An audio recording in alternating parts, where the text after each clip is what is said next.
الشيطان الرجيم بسم الله الرحمن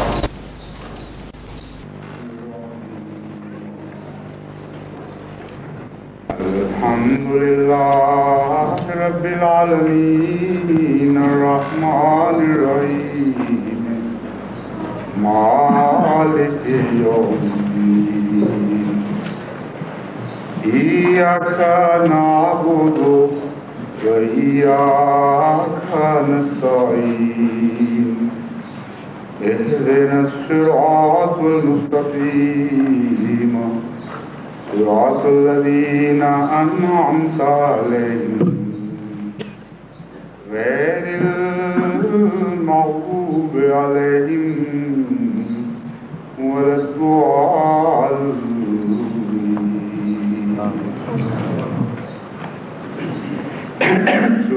سورہ فاتحہ قرآن کریم کی پہلی سورت ہے اور یہ ام الکتاب بھی کہلائی جاتی ہے. ام القرآن اور ام الکتاب دونوں نام استعمال ہوتے ہیں.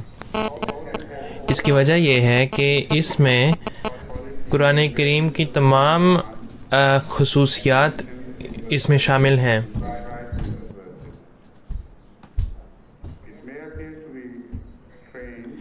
یہ ایک عام بندے کے لیے شاید عجیب بات لگے یہ بات ماننے کے لیے یا اس بات کا تصور کرنے کے لیے کہ ایک چھوٹے سے صورت میں اس وسیع کتاب کے سارے معنی شامل ہوں. لیکن اگر آپ خدا تعالیٰ کے اعمال یا اس کے کام کا مطالعہ کریں تو آپ کو آسانی سے اس کا پیغام سمجھ آ جائے گا. ہم قدرت میں کئی اعلیٰ چیزوں کی ابتدائی حالتیں پاتے ہیں اور ایک چھوٹے پیمانے پہ جو ابتدائی حالت ہے اس میں بہت ہی عظیم چیزیں پائی جاتی ہیں اور اتنے چھوٹے سائز میں پائی جاتی ہیں کہ ایک عام بندہ اس بات کا تصور بھی نہیں کر سکتا کہ مستقبل کی ایک بڑی تخلیق کیسے ایک چھوٹی سی جگہ کے حدود میں رہ سکتی ہے. مثلاً اگر آپ اپنی ہی پیدائش کو دیکھ لیں، ہر انسان ایک چھوٹے سے کیڑے سے پیدا کیا گیا ہے جو کہ جس کی بظاہر کوئی حیثیت یا وقت نہیں ہے.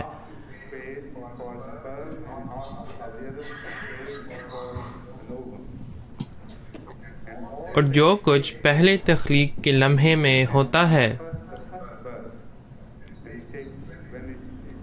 جب وہ اپنی پہلی صورت کو اپناتی ہے وہ ایک حیرت کن بات ہے کہ وہ ایک چھوٹی سی چیز جس کی بظاہر کوئی حیثیت یا وقت نہیں ہے اس میں تمام وہ خاصیتیں ہیں اور تمام وہ ڈیزائنز ہیں جو مستقبل کی ہیں. مثلاً اسی لمحے میں اس بات کا فیصلہ کیا جاتا ہے کہ یہ کس قسم کا مرد یا عورت بنے گا اور اسی چھوٹی سی جگہ میں ہر بات کا ریکارڈ رکھا جاتا ہے اور اس حد تک کہ اس بات کا بھی ریکارڈ رکھا جاتا ہے کہ کب اور کیسے کسی چیز کے ابتدائی مرحلہ شروع ہونا چاہیے اور اسے کب کسی مخصوص وزن سے زیادہ بڑھنا چھوڑ دینا چاہیے. آنکھیں، ناک، سر، دماغ کے سارے حصے، دل، جگر، خون کے سارے حصے اور باقی تمام اعضاء کا پورا ڈیزائن جو ہے وہ اس ریکارڈ میں گویا کہ ایک بلو پرنٹ کی طرح راسخ کر دیا گیا ہے. اور بالوں کو کب سفید ہونا شروع ہو جانا چاہیے اس بات کا بھی ریکارڈ رکھا جاتا ہے. اور انسان کو بلوغت کی عمر تک کب پہنچنا چاہیے اور کتنے عرصے کے لیے اسے اس بلوغت کی عمر میں رہنا چاہیے اس بات کا بھی ریکارڈ رکھا جاتا ہے. تو تحقیقات کے بعد سائنسدانوں نے کہا ہے اور ابھی تک انہوں نے پورا سچ تو نہیں کہا لیکن انہوں نے یہ کہا ہے کہ جو پہلا مرحلہ ہے انسانی تخلیق کا ایک سیل کی صورت میں اس میں اتنی معلومات ہیں کہ اگر آپ ان معلومات کو ایک کتابی شکل میں درج کریں تو آپ کو 50 جلدوں کی ضرورت پڑے گی، 50 جلدیں لکھنی پڑیں گی جو بہت بڑی ہوں، اور ان وسیع معلومات کو ان جلدوں میں دبانا پڑے گا، ان 50 جلدوں میں. اور یہ تو ایک اندازہ ہے. سائنسدان تو بس ابھی سمجھنا ہی شروع کر رہے ہیں کہ دنیا کے کیا کیا کمالات ہیں. مثلاً بارش انسان کا ایک حصہ ہے جس کی تمام تر تفصیلات اس ایک ایمبریو کے اندر راسخ کر دی گئی ہیں، اور سائنسدانوں نے ابھی تک بارش کو مکمل طور پر نہیں سمجھا. وہ ابھی صرف اوپر اوپر کی باتیں جانتے ہیں یا سمجھتے ہیں، اور وہ اس بات کا اقرار کرتے ہیں. عام سائنسدان اس بات کا اقرار کرتے ہیں کہ ہم نے ابھی تو صرف سمجھنا شروع کیا ہے اور اوپر اوپر کی باتیں صرف سمجھنی شروع کی ہیں. تو کچھ بھی ممکن ہے. اگر آپ خدا تعالیٰ کے کام کو دیکھیں تو آپ کے لیے بہت آسان ہو جاتا ہے کہ آپ اس کے پیغام کو سمجھ سکیں. میں شروع سے شروع کرنا چاہتا ہوں. بسم اللہ الرحمن الرحیم. یہ ایک ایسی آیت ہے جو کئی مرتبہ قرآن کریم میں دہرائی گئی ہے، اور یہ ہر سورت سے پہلے آتی ہے سوائے ایک سورت کے، اور وہ سورہ توبہ ہے. اور اس سے لوگ یہ نتیجہ نکالتے ہیں کہ یہ ایک الگ سورت نہیں ہے. اور بعض لوگ کہتے ہیں کہ سورہ توبہ کا جو مضمون ہے اس میں خدا تعالیٰ کا غضب کا ذکر ہے جو لوگوں پر نازل ہوا، تو اس لیے اس سورت سے پہلے جان بوجھ کے بسم اللہ نہیں رکھا گیا، کیونکہ بسم اللہ الرحمن الرحیم خدا تعالیٰ کا تعارف کرتی ہے کہ وہ سب سے رحمان اور رحیم ہے. تو چونکہ خدا تعالیٰ کا غضب بعض لوگوں کے اوپر نازل ہونا تھا جن کا ذکر سورہ توبہ میں ہے، تو اس لیے جان بوجھ کے یہ آیت پہلے نہیں لکھی گئی. لیکن اس کے معاوضے میں یہ آیت بسم اللہ الرحمن الرحیم ایک اور صورت میں لکھی گئی ہے، اور اس نتیجے میں جو صورتوں کی تعداد ہے وہ بسم اللہ الرحمن الرحیم کی تعداد کے ساتھ مطابقت رکھتی ہے. جو بھی اصل وجہ ہو یہاں بسم اللہ الرحمن الرحیم نہ لکھنے کی، ایک بات بہرحال مثبت ہے کہ ہر صورت کے شروع میں اس بات کا ذکر بنیادی طور پر کیا گیا تھا، اور اگر سورہ توبہ سے قبل اس بات کا ذکر نہیں کیا گیا اور یہ صورت ایک الگ صورت مانی جائے تو پھر اس بات کو استثنائی صورت میں سمجھنا پڑے گا. اب بسم اللہ کا جو مطلب ہے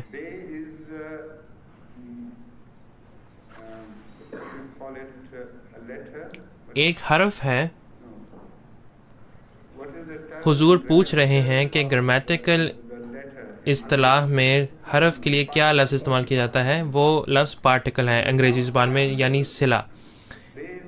بے جو ہے وہ ایک صلہ ہے، اور اس کا مطلب ہو سکتا ہے کوئی ایسی چیز جیسے کہ اردو میں کہتے ہیں سے یا سا، کسی کی مدد سے یا کسی کی مدد کے ساتھ. تو بے کا صلہ ان معنوں کی طرف اشارہ کرتی ہے. اسم کا مطلب ایک نام ہے، لیکن جو نام کا لفظ ہے وہ اسم کے لفظ کے حقیقی معنی بیان نہیں کرتا. اسم کا لفظ دو بنیادی ماخذ سے مستنبت ہے. ایک وصل ہے اور دوسرا سمو ہے. وصل کا مطلب کسی چیز پر نشان لگانے کے ہیں، اور سمو کا مطلب اونچائی ہے، اور دونوں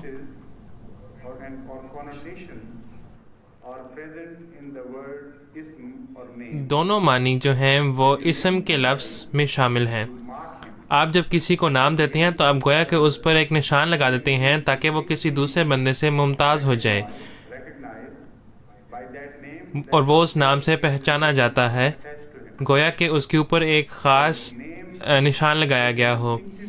تو نام کسی انسان کا ایک امتیازی فرق ہوتا ہے، وہ مزے کا خیز ہو سکتی ہے اور اس لحاظ سے وہ ایک عام نام ہو سکتا ہے، یا پھر ایک انفرادی نام ہو سکتا ہے، یعنی ذاتی نام۔ لیکن عربی زبان میں ایک نشان وہ کوئی ایک عام نشان نہیں ہے۔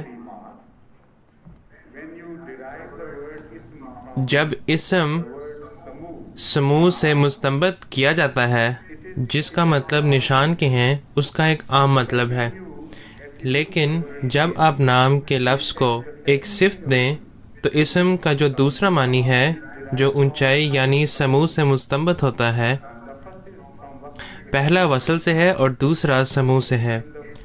تو وصل کی صورت میں جو نام ہے وہ ایک عام نوعیت اپنے اندر رکھتی ہے، اور جو دوسرا معنی ہے یعنی سمو،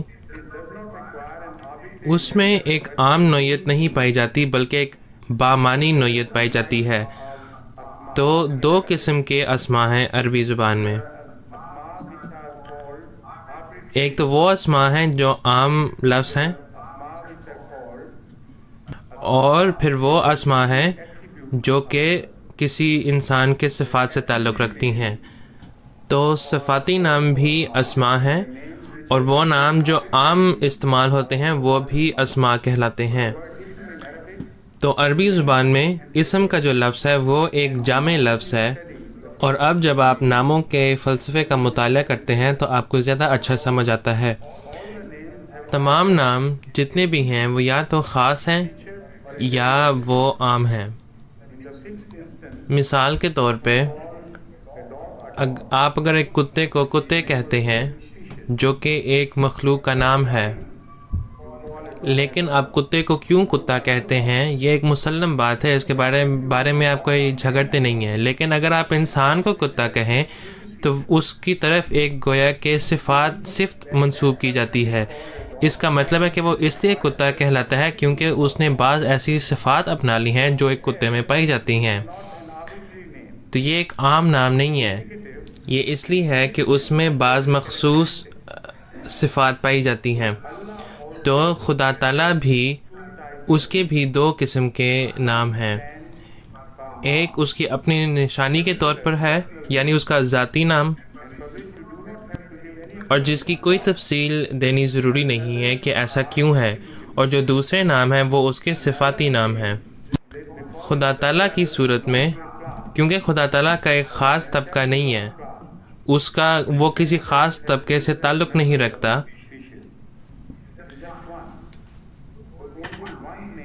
خدا تعالیٰ کا ایک ہی نام ہے جو اس کے نشان کے طور پر استعمال کیا جاتا ہے، اور وہ اللہ ہے۔ اللہ ایک صفاتی نام نہیں ہے، وہ ایک ایسا نام ہے جو صرف اور صرف خدا تعالیٰ کے لیے مختص ہے، اور اس سے مراد کبھی بھی کوئی اور مخلوق نہیں لی جاتی۔ لیکن جو خدا تعالیٰ کے باقی نام ہیں وہ سارے صفاتی نام ہیں، مثلا الرحمن اور الرحیم، یہ دونوں صفاتی نام ہیں۔ تو جب ہم کہتے ہیں بسم اللہ، اس کا مطلب ہے کہ اسم میں دونوں قسم کے نام شامل ہیں۔ اللہ پہلا قسم ہے جو کہ اس کے نشان کے طور پر استعمال کیا جاتا ہے، اور جو الرحمن اور رحیم ہے یہ دونوں اس کے صفاتی نام ہیں۔ تو جب ہم بسم اللہ الرحمن الرحیم کہتے ہیں تو اس کا مطلب ہے کہ خدا تعالیٰ کے نام کے ساتھ جو رحمان اور رحیم ہے۔ اب میں اس آیت بسم اللہ الرحمن الرحیم کے سیاق و سباق کی طرف آتا ہوں کہ اس کا کیا مطلب ہے۔ کئی لوگوں نے یہ بات کہنی شروع کر دی ہے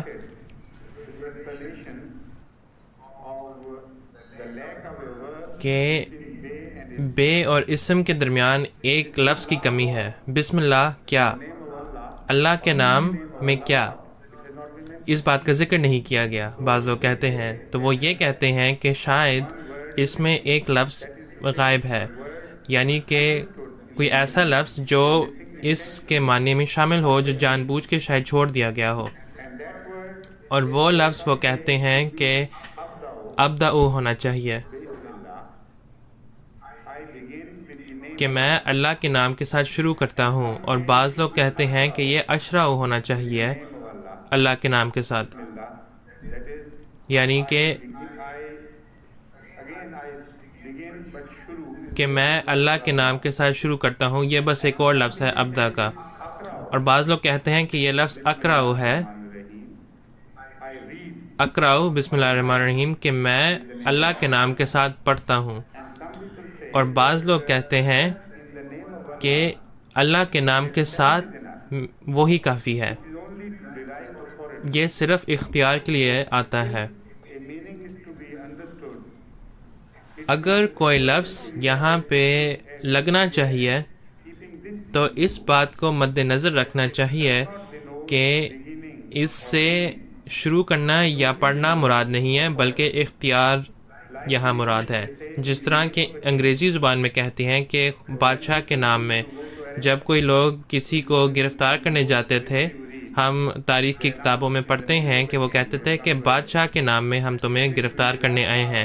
اور ان کا کہنے کا مطلب یہ ہوتا تھا کہ ہم بادشاہ سے اختیار پا کے یہاں آئے ہیں. تو بسم اللہ الرحمن الرحیم کہ یہاں وسیع معنی ہے، کیونکہ یہاں پہ فعل کا ذکر نہیں کیا گیا جس کا عموماً ذکر ہونا چاہیے، لیکن اس فعل کی کمی نے دراصل اور حقیقت میں اس کے معنی کو مزید وسیع کر دیا ہے. تو یہ تینوں باتیں اور اس کے علاوہ اور بھی بہت سی باتیں درست ہو سکتی ہیں. تو اس کا ایک مطلب یہ ہو سکتا ہے کہ میں اللہ کے نام کے ساتھ شروع کرتا ہوں، یا ایک مطلب یہ بھی ہو سکتا ہے کہ میں اللہ کے نام کے ساتھ پڑھتا ہوں. اور اگر آپ کھائیں اور بسم اللہ پڑھیں تو اس کا یہ مطلب ہو سکتا ہے کہ میں اللہ کے نام کے ساتھ کھاتا ہوں. اور اگر آپ کسی چیز کو ذبح کریں اور بسم اللہ پڑھیں تو اس کا یہ مطلب ہے کہ میں اللہ کے نام کے ساتھ ذبح کرتا ہوں. اور آپ جو کوئی بھی عمل کریں اگر آپ بسم اللہ الرحمن الرحیم کے ساتھ شروع کریں تو اس کا مطلب ہے کہ میں اللہ کی اجازت سے یہ کام کرتا ہوں. تو یہ معنی ہر بات پر اطلاق پا سکتی ہے. خدا تعالیٰ سے اجازت پا کر کوئی کام کرنے کا کیا مطلب ہے؟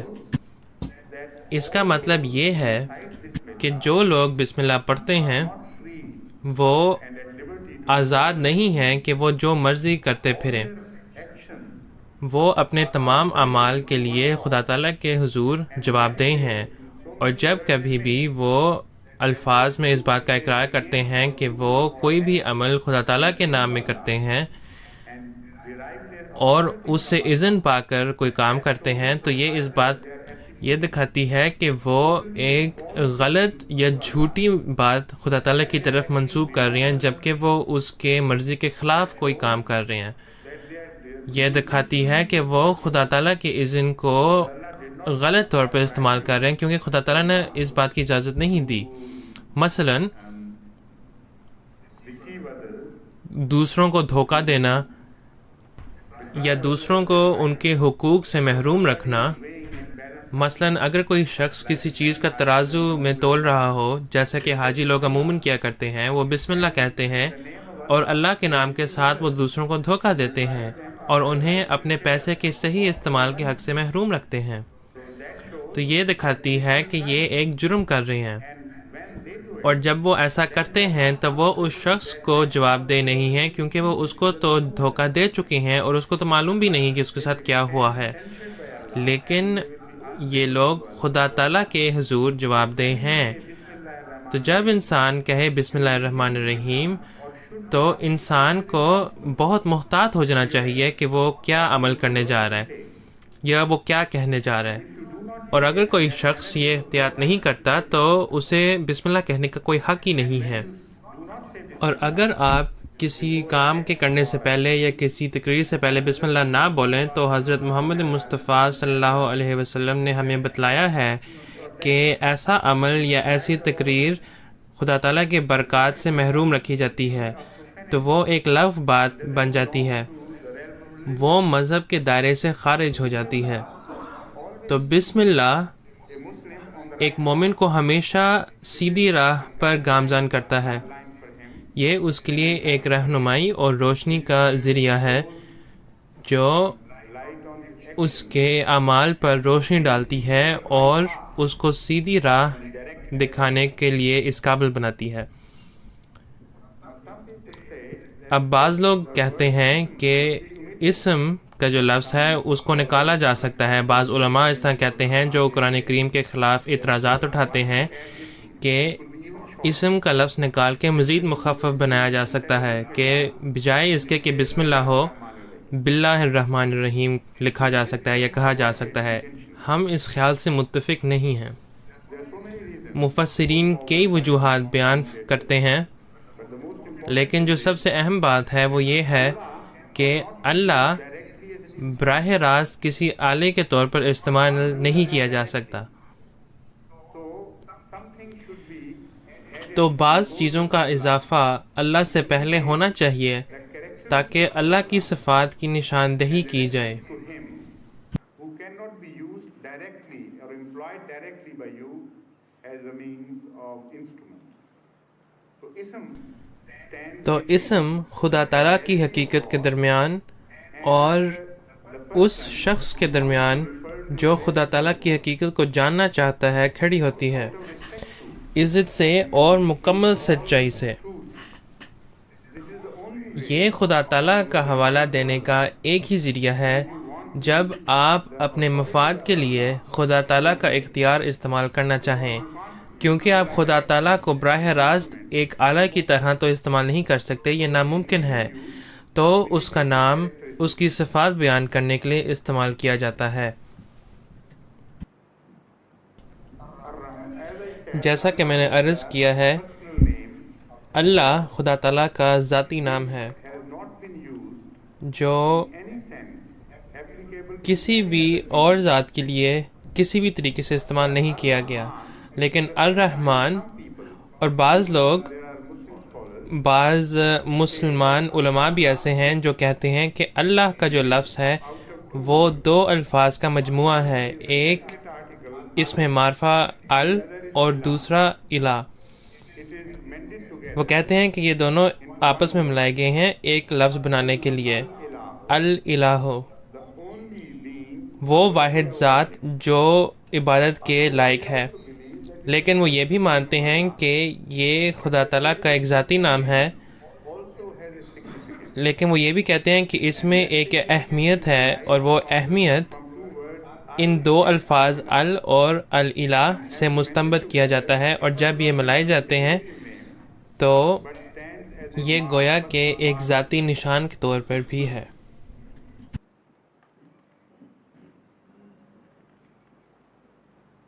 Now in the second instance when we say ism اب جب ہم اسم کا لفظ استعمال کرتے ہیں، indicating height, یعنی کسی چیز کی اونچائی کی نشاندہی کرنا، when it's applicable the word ism جب کبھی اسم اللہ تعالیٰ پر اطلاق پاتا ہے، اس کا مطلب ایک نشان ہوتا ہے یا کوئی بھی ایسی چیز جو بلندی کی نشاندہی کرتی ہو۔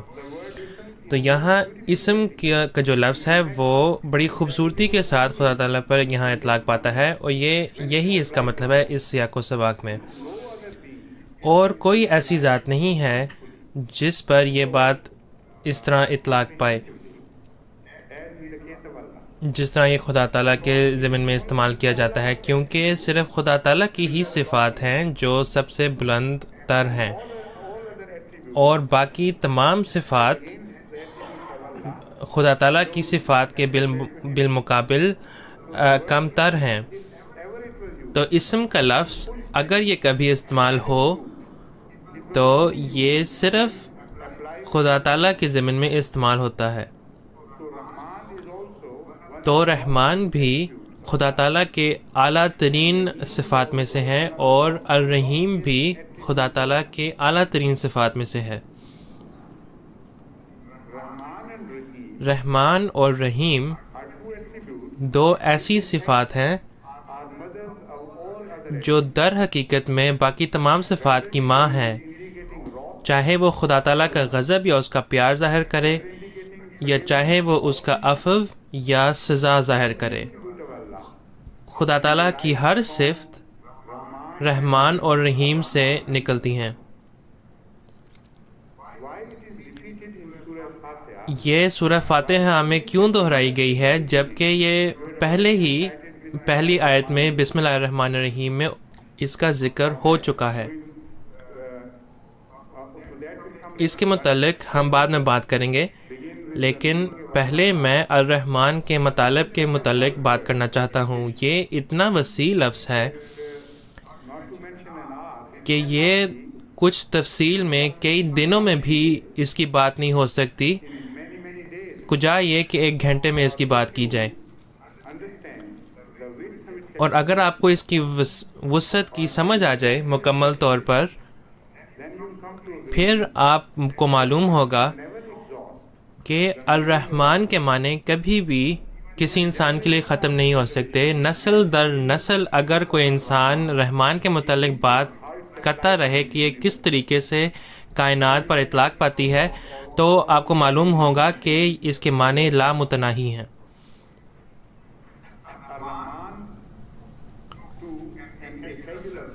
ایک عام بندے کے لیے الرحمن کا مطلب ہے مہربان اور نیک،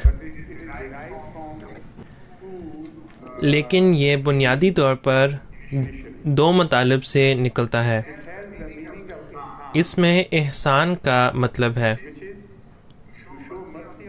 جس کا مطلب یہ ہے کہ کسی شخص پر عفو کا سلوک دکھانا جو اس کا مستحق بھی نہ ہو، اور اس میں نیک سلوک کرنے کا بھی ایک مطلب ہے، یعنی ایک نیک فطرت. اگر کوئی شخص فطرتی طور پر نیک ہے ہر ایک بندے کے ساتھ، تو پھر اسے بھی رحمان کہا جائے گا. تو رحمان کے لفظ میں یہ 2 بنیادی معنی شامل ہیں. پہلے معنی میں جہاں احسان اور رحمان کا معنی آپس میں ملتا ہے، اس کا ترجمہ ہم کرتے ہیں بن مانگے دینے والا. وہ ذات جو کسی کے کچھ مانگے بغیر کوئی چیز عطا کرتا ہے، کسی کے بھیک مانگے بغیر وہ چیز عطا کرتا ہے.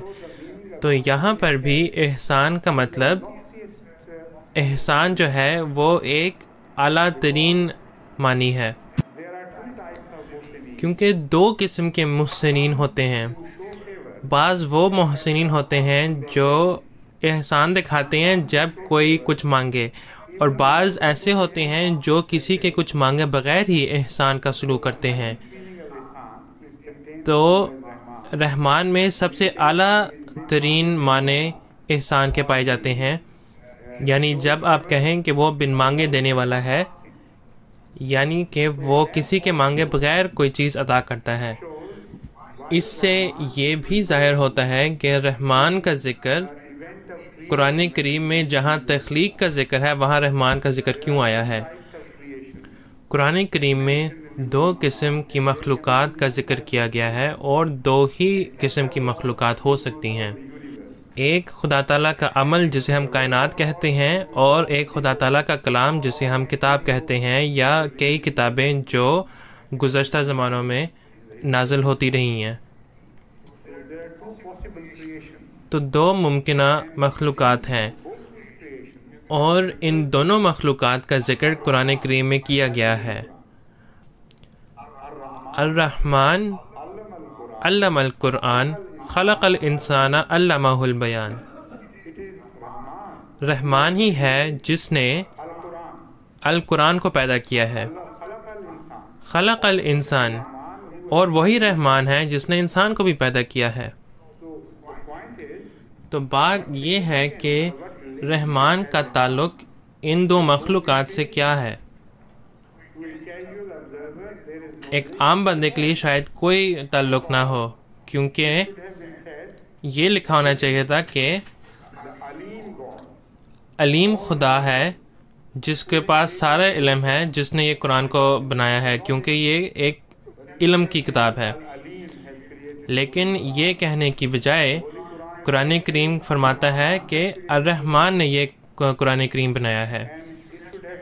اور یہ بھی لکھا ہونا چاہیے تھا کہ اگر the book, انسان نے یہ کتاب بنائی ہوتی thought which should have come to his mind. جو پہلا خیال Relation to the description کائنات یا انسان کی پیدائش کی تفصیل کے متعلق آنا چاہیے تھا وہ پیدا کرنے والے کی صفت کے متعلق ہونا چاہیے تھا، الخالق or badi, یا بدی who is the beginning, جو اشیاء کو شروع کرنے والا ہے، یا مصور جو اشیاء کی تشکیل کرنے والا ہے.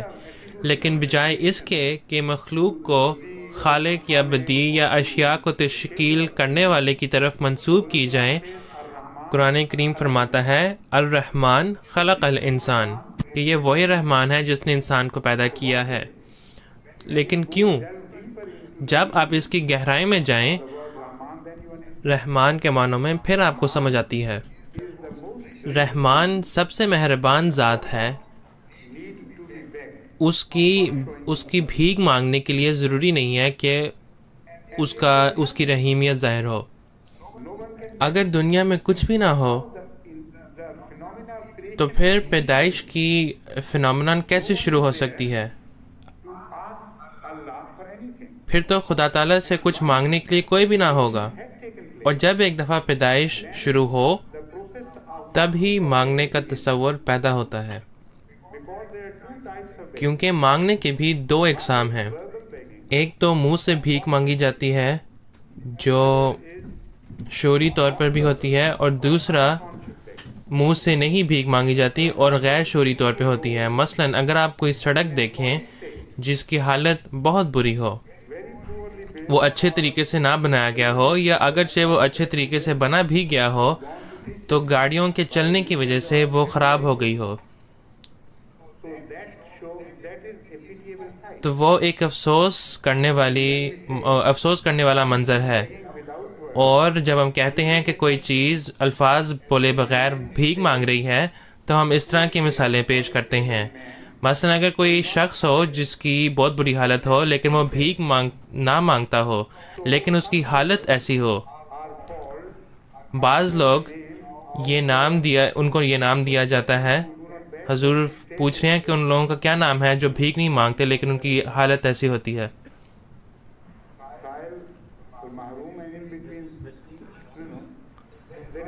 حضور فرماتے ہیں کہ ایک ایسا لفظ ہے جو ایسے لوگوں کی طرف نشاندہی کرتا ہے کہ وہ اتنے معزز ہیں کہ وہ اپنی حالت کو چھپاتے ہیں، اور اردو میں ہم ایسے لوگوں کو سفید پوش کہتے ہیں.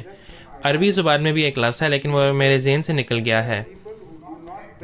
وہ ایسے لوگ ہیں کہ وہ بھیک نہیں مانگتے اور نہ ہی وہ اپنی غربت کی حالت لوگوں کو دکھانا چاہتے ہیں. حضور پوچھ رہے ہیں ہاں لیکن وہ لفظ کیا ہے؟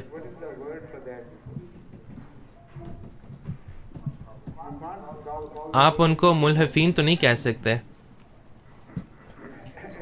لیکن چلیں جب وہ لفظ میرے ذہن میں آئے گا تو بتا دوں گا. لیکن بہرحال اس بات کو مد نظر رکھنا چاہیے. ایسے لوگ ہیں جو اپنی غربت کی حالت نہیں دکھانا چاہتے اور وہ بھیک مانگے بغیر گویا کہ بھیک مانگ رہے ہوتے ہیں اپنی حالت کی وجہ سے جو لوگوں کو نظر آتی ہے. ایسے لوگوں کو ہم سفید پوش کہتے ہیں. تو دنیا میں بعض ایسی چیزیں ہیں جو بھیک مانگے بغیر بھیک مانگ رہی ہوتی ہیں. تو جو بے جان چیزیں ہیں وہ بھی بھیک مانگ سکتی ہیں اپنی اس حالت کی وجہ سے جس میں وہ پائے جاتے ہیں. تو جب پیدائش شروع ہوتی ہے بھیک مانگنے سے بندہ بھاگ نہیں سکتا، کیونکہ جس کمزوری کی حالت میں کائنات اپنے آپ کو پائے گی وہ ایسی ہوگی کہ گویا کہ اللہ سے بھیک مانگ رہی ہوگی ترقی کے لیے اور مزید رحم دکھانے کے لیے.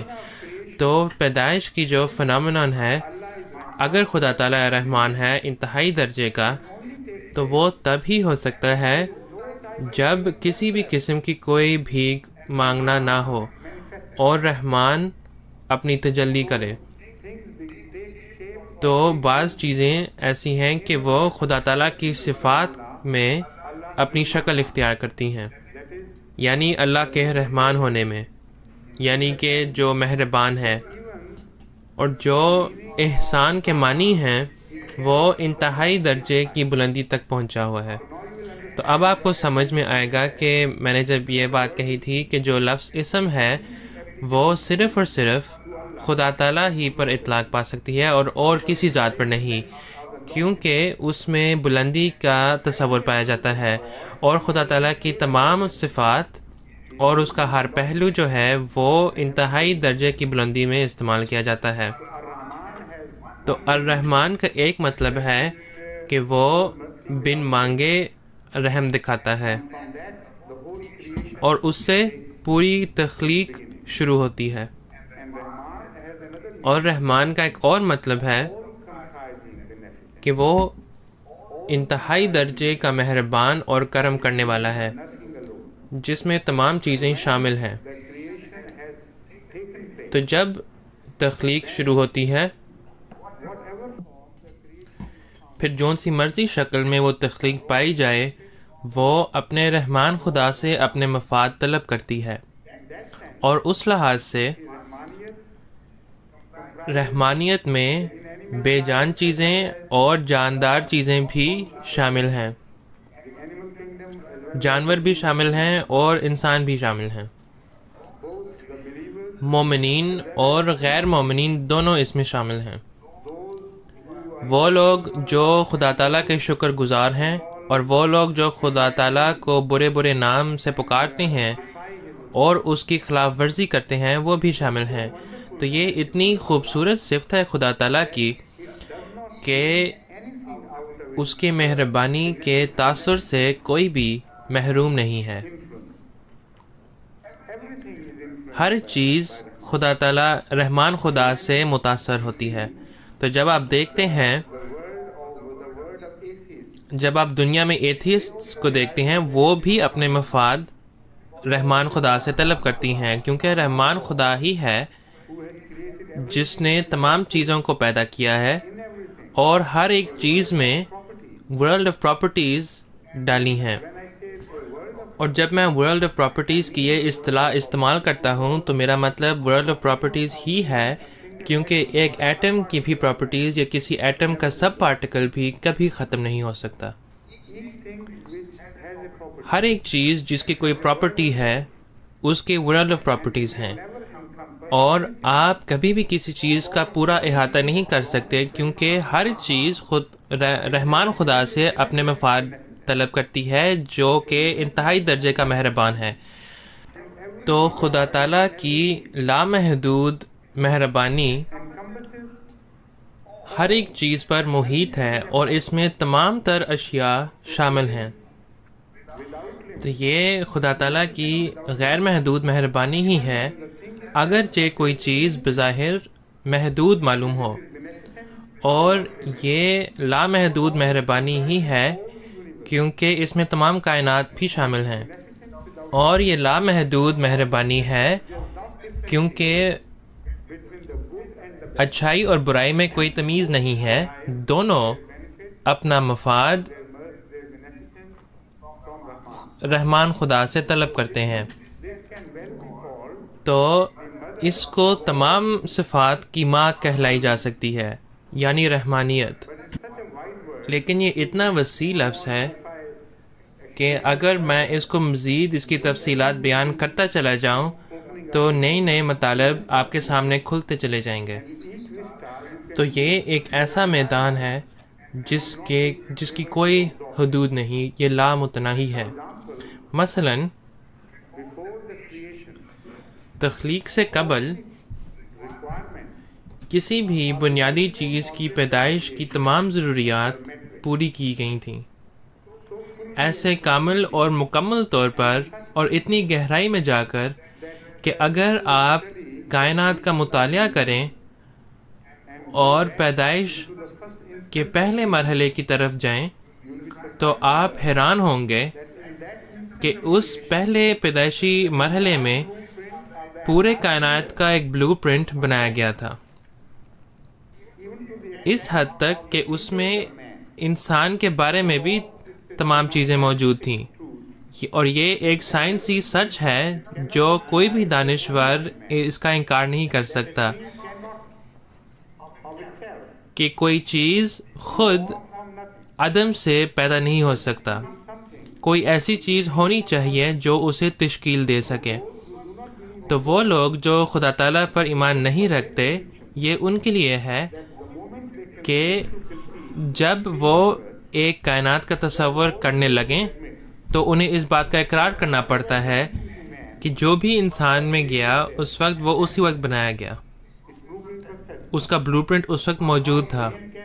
دماغ کیسے بنایا جا سکتا ہے، اس کے اندر جتنی بھی صفات ہوں وہ کیسے بنائی جا سکتی ہیں، پورا نظام جو ہے وہ اس وقت موجود تھا، اس پیدائشی مرحلے میں موجود تھا. تو الرحمن نے اس وقت یہ تمام باتیں شامل کر رکھی تھیں. اور اب آپ مختلف سائنسز پڑھتے ہیں اور ان کی شاخیں بھی، اور یہ کہ وہ تخلیق یا تخلیق کے مختلف مراحل پر مختلف اوقات میں کیسے لاگو ہوتے ہیں، شروع سے لے کے وسط تک. یا بلکہ ہم تو نہیں جانتے کہ ہم وسط تک پہنچے ہیں یا نہیں، لیکن موجودہ زمانہ تک یا موجودہ وقت تک. آپ مثال کے طور پر اس کردار کا مطالعہ کریں جو آکسیجن نے سر انجام دیا ہے، اس کردار کا جو اوزون نے سر انجام دیا ہے، اس کردار کا جو نکل نے سر انجام دیا ہے، یہ جو کیڈمیم نے سر انجام دیا ہے، یہ جو دوسرے نوبل میٹرز نے سر انجام دیے ہیں، اور ان کا باہمی عمل اور اس سے کیا نتیجہ نکلا، اور شروع سے تخلیق کا آغاز. یہ بہت بڑی بڑی باتیں ہیں جن کا آپ تصور ہی نہیں کر سکتے. لیکن ایک بات جو عام ہے وہ یہ کہ ہر پراپرٹی میں، ہر بے جان چیز کی صفت میں آپ دیکھیں گے کہ اس میں رحمانیت ہے. مہربانی کا ایک تصور آپ کو ہر ایک چیز میں نظر آئے گا، اور سائنسی قانون کے ہر ایپلیکیشن میں آپ کو یہ نظر آئے گا، اور اس کے بغیر آپ ترقی نہیں کر سکتے. تخلیق کا مطالعہ کر کے یہ بات واضح طور پر ثابت کی جا سکتی ہے کہ مہربانی ایک مضبوط جزو تھا جس کا کوئی ایتھیسٹ بھی انکار نہیں کر سکتا، کیونکہ اگر وہ اس کا انکار کرے پھر وہ تمام عقل اور تمام علم اور تمام سائنسز کا انکار کرے گا. کیونکہ اگر رحمانیت وہ مضبوط جزو نہیں تھا جس کا تعلق مختلف پراپرٹیز کے انٹرپلے کے ہر مرحلے کے ساتھ ہوتا، پھر کوئی ترقی نہیں ہو سکتی تھی. تخلیق کے وقت سے ہر میدان میں ترقی رحمانیت کا ثبوت پیش کرتی ہے، جس کا مطلب مہربانی کے ہیں، اور مہربانی کی حقیقی خاصیت ہر چیز میں پائی جاتی ہے.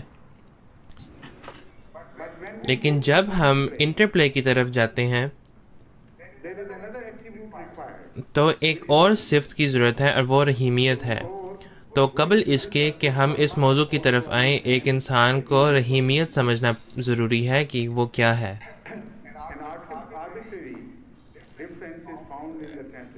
ترجمے میں ایک بہت باریک فرق پایا جاتا ہے. جب ہم رحمان اور رحیم کہتے ہیں تو در حقیقت جب کوئی بھی ذات رحمان ہو تو وہ رحیم بھی ہے. رحمان میں رحیم کا پہلو پایا جاتا ہے، اور رحیم میں بھی رحمان کا پہلو پایا جاتا ہے، کیونکہ جو شخص رحیم ہو وہ لازماً رحمان بھی ہوگا. رحمان اور رحیم دونوں آپس میں لازم و ملزوم ہیں. تو رحیمیت اور رحمانیت، ان میں ایک باریک فرق پایا جاتا ہے. رحیمیت میں کوئی ایسا پہلو ضرور ہوگا جو رحمانیت سے تھوڑا مختلف ہو، اور جو ان دونوں صفات کو اپنے امتیازی فرق سے ممتاز کرے.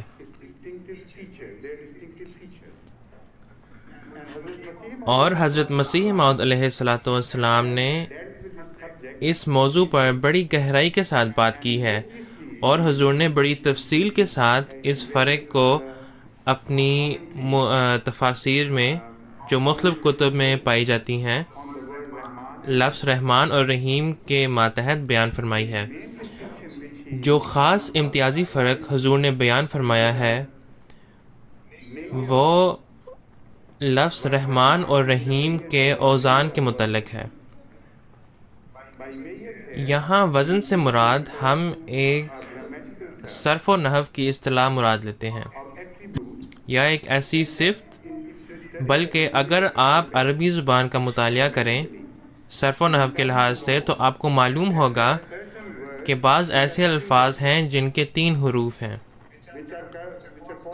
انہیں ثلاثی کہا جاتا ہے، اور بعض ایسے الفاظ ہیں جنہیں ثلاثی مزید فی کہا جاتا ہے۔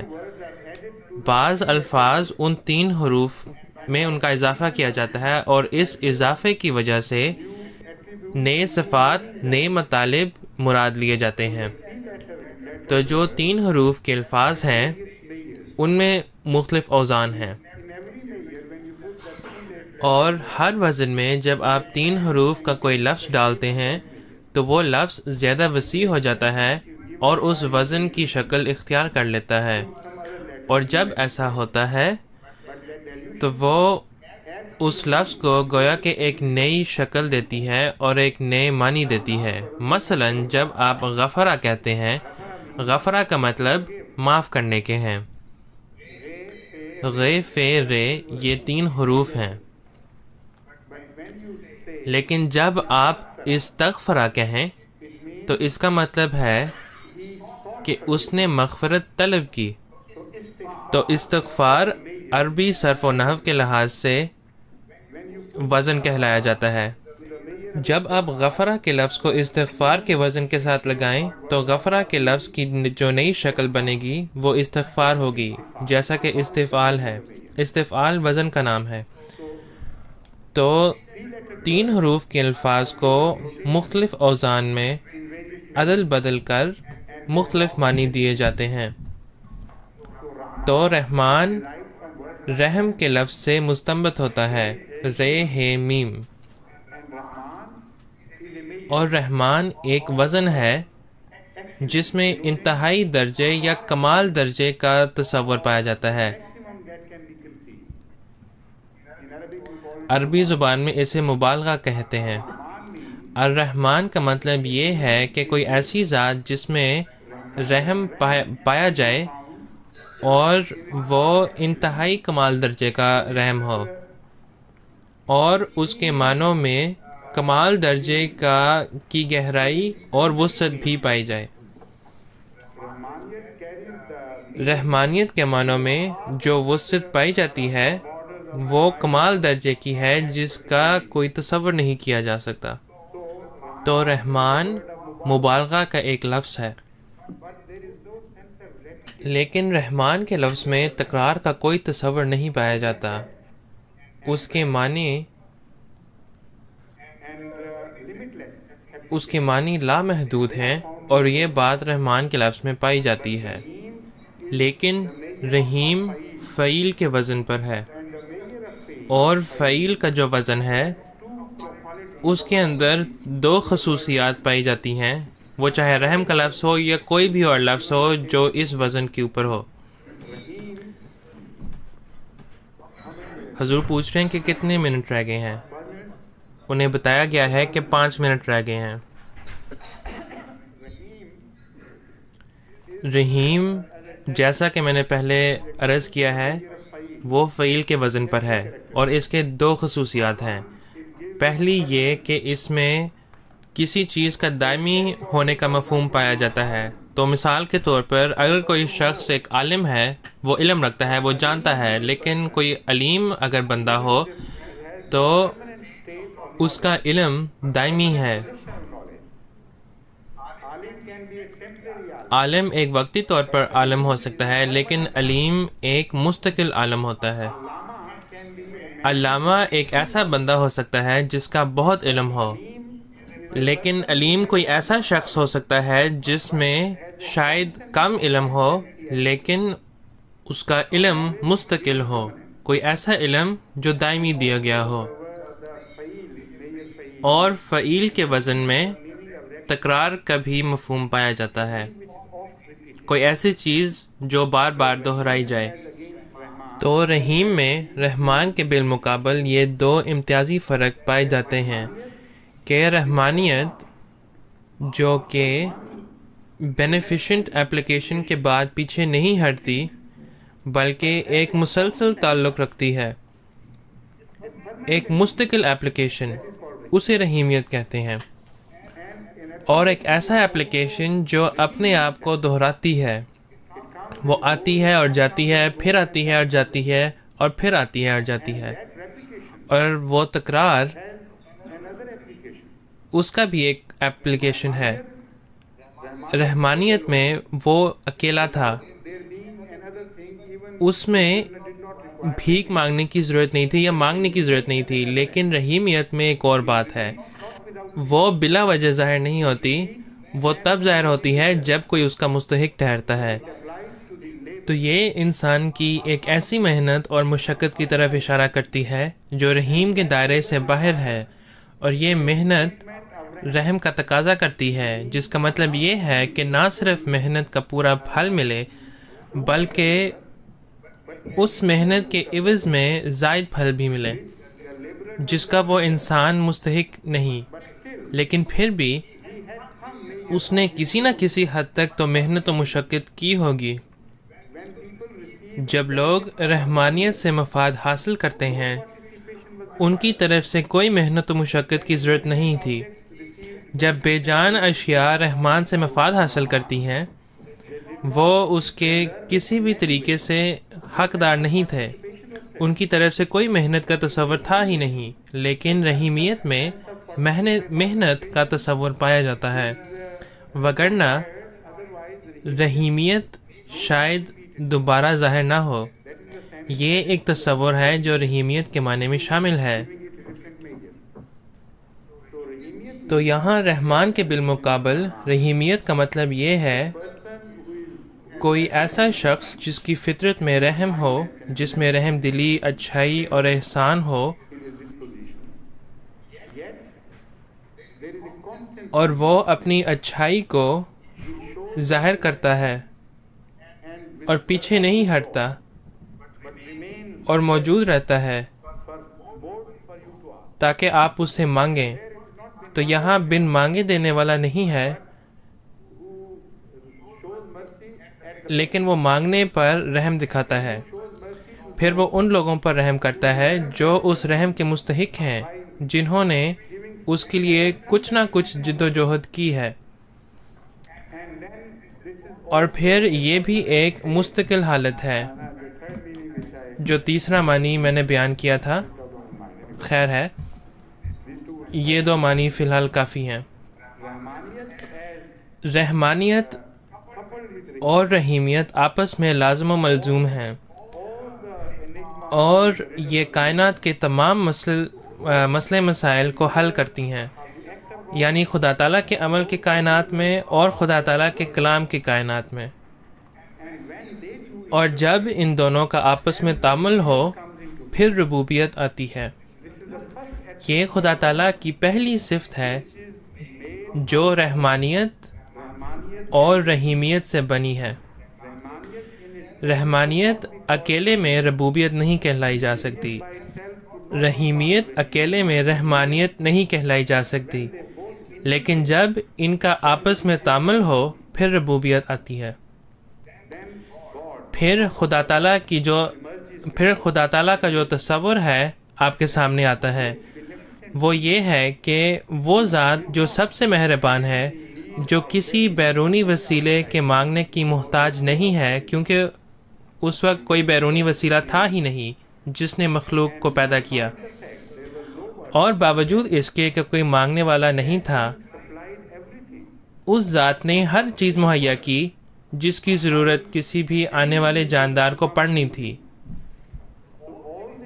تو تخلیق کے تمام مراحل کی ضروریات رحمانیت کی طرف سے فراہم کی گئیں قبل اس کے کہ کوئی بھی تخلیقی عمل شروع بھی ہوتا، یعنی انسان کی ضروریات تمام اشیاء فراہم کی گئی تھیں، تو وہ ایک مکمل تخلیق ہے۔ لیکن وہ چیز ایک نچلے سطح سے اوپر کی سطح تک کیسے پہنچے گی؟ اس کے لیے کچھ محنت اور باہم تعامل درکار ہے۔ وہ محنت غیر شعوری طور پر اور سائنسی ترقی کی شکل میں ہو سکتی ہے، وہ محنت شعوری طور پر اور جانوروں کی مانند جیسے وہ اپنے کھانے کے سامان حاصل کرنے کے لیے محنت کرتے ہیں ہو سکتی ہے۔ تمام جانور جیسے تیسے بھی لیکن اپنی ہی محنت سے اپنا کھانے پینے کا سامان خود حاصل کرتے ہیں۔ یہاں تک کہ پرندے بھی جو اپنا ذریعہ معاش اپنے ساتھ نہیں رکھتے، انہیں بھی اپنا کھانا تلاش کرنے کے لیے اڑنا پڑتا ہے۔ تو جب کبھی بھی آپ رحمانیت کے منبع تک پہنچنے کی محنت کریں گے، آپ کو اپنا پھل اپنی کوشش کے موافق ملتا ہے، بلکہ آپ کو اپنی کوشش سے بھی زیادہ ملتا ہے۔ یہ رحیمیت اور رحمانیت کا آپس میں باہم تعامل ہے، اور جیسا کہ میں نے عرض کیا ہے، بار بار رحم کا سلوک ملنا۔ موسم آتے ہیں اور جاتے ہیں، اور جب وہ ظاہر ہوتے ہیں تو ان کی اپنی خصوصیات ہوتی ہیں۔ مثلا گندم اگانا یہ ایک خاص موسم میں ہی ہوتا ہے، اور آپ اس موسم میں اپنی فصل تو کاٹ نہیں سکتے۔ وہ وقت آتا ہے اور جاتا ہے، لیکن رحیمیت آپ کو بتلاتی ہے اور یقین دلاتی ہے کہ اگرچہ آپ کو اس دفعہ موقع نہیں ملا، اگلی دفعہ کے لیے انتظار کریں، یہ دوبارہ آئے گا۔ اور اس طریقے سے رحیمیت ہر لحاظ سے اور ہر تخلیقی امر میں دگنا ہو جاتا ہے۔